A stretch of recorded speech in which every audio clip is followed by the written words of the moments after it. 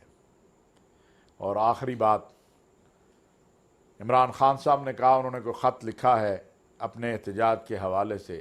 جمہوریت میں احتجاج حق ہے ہر کسی کا، لیکن توڑ پھوڑ، گراؤ جلو، خونی انقلاب جیسے نعرے، خان صاحب سے میں گزارش کروں گا کہ آپ بھی دیکھیں آپ کے ارد گرد لوگ اس طرح کی باتیں کر کے کہیں آپ کی پارٹی کو تو نقصان نہیں دے رہے۔